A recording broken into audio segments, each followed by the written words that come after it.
Alors, docteur Hazan, vraiment, je suis vraiment honoré de vous recevoir ici. Là, on va être en direct des États-Unis. Pourquoi je suis excessivement honoré aussi de vous avoir? C'est parce que vous avez eu un courage immense que n'ont pas eu la plupart de nos médecins, enfin de nos scientifiques, dits scientifiques de plateau qui passaient dans les grandes chaînes de télévision. Et comment on fait justement pour briser l'omerta? Je pense que il faut convaincre les médecins de suivre, d'avoir du courage d'abord, mais c'est un peu difficile parce que les médecins suivent la science et la science a été kidnappée par les journaux, par la politique, quoi. Et vraiment pour vendre un produit, on n'est plus dans la science. Quand on retracte une hypothèse, on n'est plus dans la science. Alors c'est ça. On peut plus demander des questions et c'est vraiment une politique pour vendre des produits, quoi. C'est le domaine. C'est plus une science, c'est un business.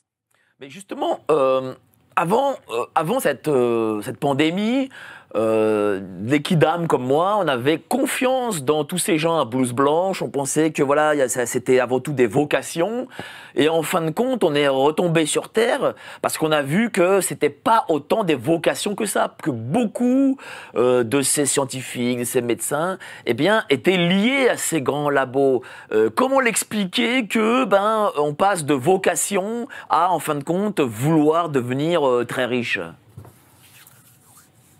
Je pense que d'abord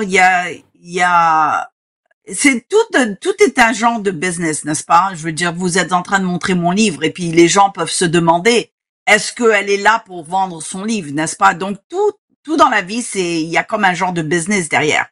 C'est évident que quand on fait une étude scientifique, quand il y a une compagnie qui paye pour un produit, elle doit payer des médecins qui vont faire la recherche. Donc il y a un genre de bias, on dit, un genre de on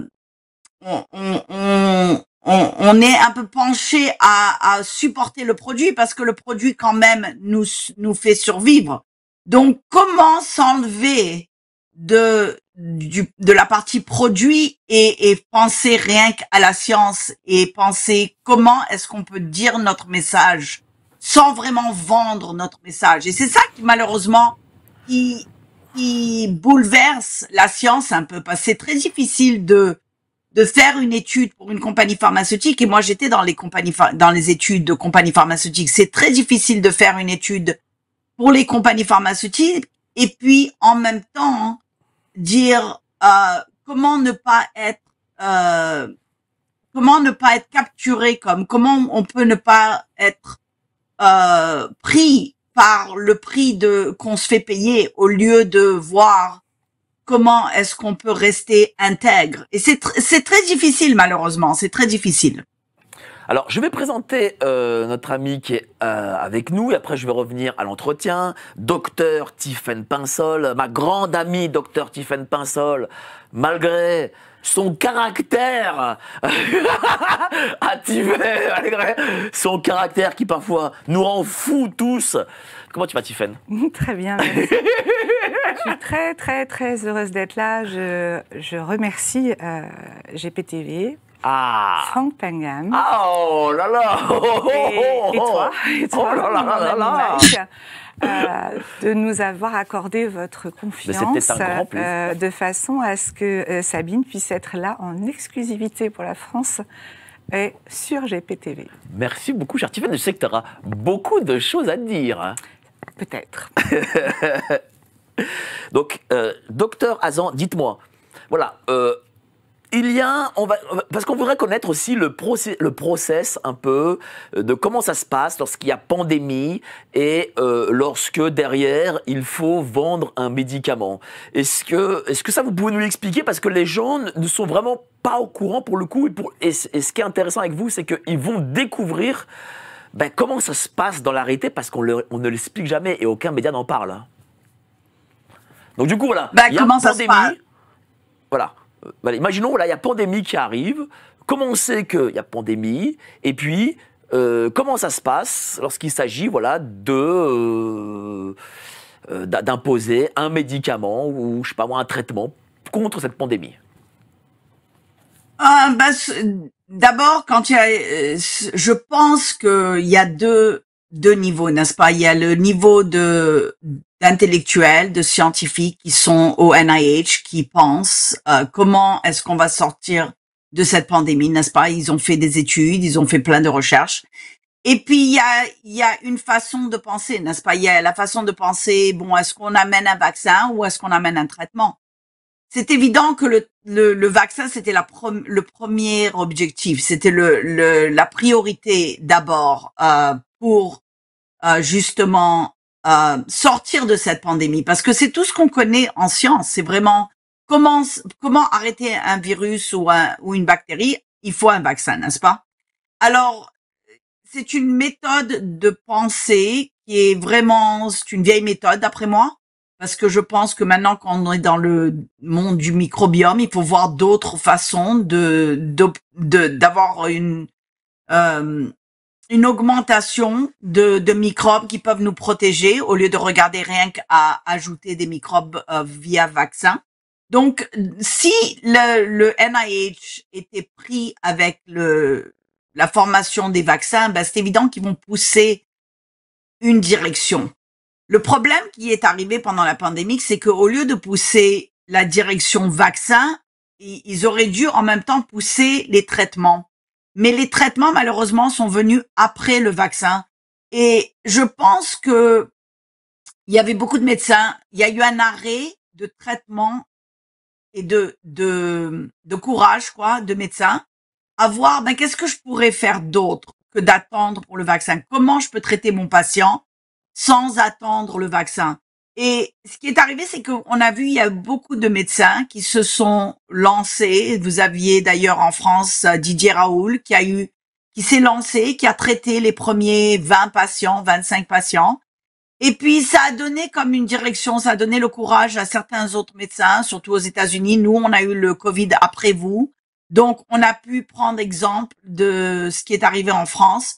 Il y avait aussi l'Italie qui était en avant de nous, la Chine. Donc, c'est évident que pour les médecins qui ont un contact avec la France, l'Italie, la Chine, ils savaient un peu qu'est-ce qui s'est utilisé. Et puis, ils ont commencé eux-mêmes à traiter.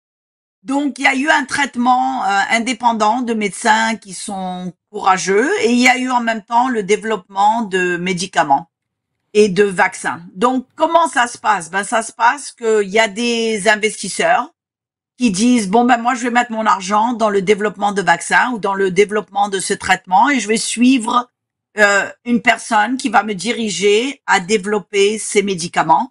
Et puis, tout le monde se porte à suivre ces gens. Et malheureusement, c'est ça ce qu'on a vu dans la pandémie. C'était vraiment une poursuite. C'était comme chercher de l'or, quoi. Et suivre, bon, c'est le vaccin, et tout le monde a suivi, tout le monde a investi, tout le monde a fait de l'argent dessus. Et puis c'est évident que ça a pris ça a pris de l'importance et les gens finalement il y a eu assez d'argent pour vraiment pousser la publicité, pousser les nouvelles, payer pour les nouvelles. Donc c'est ça ce qui se passe finalement. C'était vraiment une façon de convaincre les gens que bon, le vaccin c'était la seule solution. Mais finalement, il y avait une minorité qui traitait les patients sur le front line qu'on dit et qui vraiment ont suivi une différente direction et ont vu la vérité, quoi. Alors, vous avez utilisé plusieurs fois le mot argent et investissement. Ça veut dire que derrière ça, il doit y avoir un retour, et un retour plus qu'important avec des bénéfices importants. Et donc, il faut imposer justement l'injection. Mais j'imagine pour l'imposer, il faut aussi que dans les revues scientifiques, on impose ça dans la tête, soit des États, des organisations supranationales, des gens. Comment ça se passe, ça? Est-ce que, par exemple, les grands labos payent des journalistes, par exemple? Ben, on a l'impression, en tout cas, on a vu l'étude du Lancet qui a démolisé l'hydroxychloroquine, n'est-ce pas? On a vu une étude qui montrait qu'il y avait 96 000 patients qui ont été évalués en un mois. Et en un mois, ils ont découvert que l'hydroxychloroquine avait des problèmes, n'est-ce pas? Donc, comment est-ce qu'on peut faire une étude quand on est dans le domaine scientifique? Bon, moi, j'ai fait les études pour les compagnies pharmaceutiques. Et quand on fait une étude pour une compagnie pharmaceutique, on voit que d'abord, il faut des coordonnateurs, il faut des personnes qui analysent, il faut des personnes qui prennent l'histoire. Comment est-ce qu'ils ont pu faire 96 000 patients en un mois, apprendre l'histoire de est-ce que la personne fumait, est-ce que la personne ne fumait pas? C'est impossible. Je veux dire, je suis dans le domaine des clinical trials et ça m'aurait pris à peu près 5 ans pour faire 96 000 patients. Donc, le fait qu'il y a eu une étude qui est sortie et qui a apparu dans le Lancet, qui est un grand journal, et personne n'a vérifié qu'il n'y avait pas de patients en Australie qui avaient le Covid. Comment est-ce qu'ils ont eu ces données de l'Australie, n'est-ce pas? Comment ils ont analysé 96 000 patients? Donc, il n'y avait pas d'analyse. La publicité a pris cet article et l'a lancé dans toutes les chaînes en Amérique. Oh, l'hydroxychloroquine ne marche pas. Voilà, si ça, l'étude montre ça. Donc, comment est-ce que cette étude a passé d'abord le peer review qu'on appelle, les médecins qui ont révisé, comment ils ont pu réviser un article comme ça de 96 000 patients qui ont été faits en un mois, de un, et de deux, comment ça a été publié? Qui c'est qui a payé pour que cette publication aille dans le journal et qui c'est qui a payé pour que cette publication soit partout dans les journaux, dans les nouvelles, dans CNN, dans Fox, partout, quoi. Et quand il y a eu une rétraction de cet article, qui était d'abord le début, pourquoi est-ce qu'il n'y a pas eu de publicité qui a dit, un article a été enlevé du Lancet? Pourquoi? Donc, c'est une bonne question. Qui c'est qui paye ça?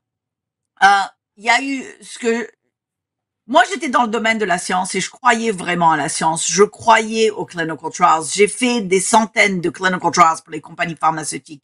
Donc, quand je fais une étude et que l'étude, elle va en publication, je sais que mes données, mes patients sont là-dedans et je sais que l'étude est réelle parce que j'ai suivi cette étude. Ok. Maintenant, s'il y a quelque chose qui arrive au niveau de l'analyse de l'étude et qu'il y a des patients qui sont enlevés pour faire que l'étude soit mieux, je peux pas contrôler ça, n'est-ce pas? Et c'est ce qu'on voit d'ailleurs. On voit qu'il doit y avoir une manipulation pour pousser un médicament. Parce que finalement, il y a des investisseurs qui ont investi dans ce médicament. Et les investisseurs, ils veulent pas perdre leur argent parce que c'est tout le marché de la bourse finalement. Donc, on est dirigé par le marché de la bourse, on est dirigé par le prix du stock, le prix de l'investissement, et puis il faut je pense qu'il y a un contournage, il y a une manipulation de données, il y a un paiement qui doit se passer pour les journaux pour vraiment arriver à où on est aujourd'hui, quoi, où il y a des milliers d'articles qui ont été retractés. C'est pas normal.